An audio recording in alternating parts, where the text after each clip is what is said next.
বড় শান্ত ছেলে, দেখছি তোমায় সুযোগ পেলে, শুনে বুঝি বিষম খেলে।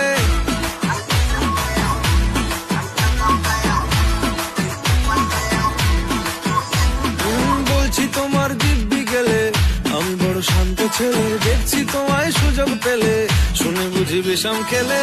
পড়ে গেছি ইস্কেতে, আছি বড় রিস্কেতে, খালি বিলি মিস করে যাই একটু যদি মিষ্ট সে। রাগারাগি কম করে, মনটা নরম করে, এসএমএস হলেও যদি বলতো আমায় সে। আসুন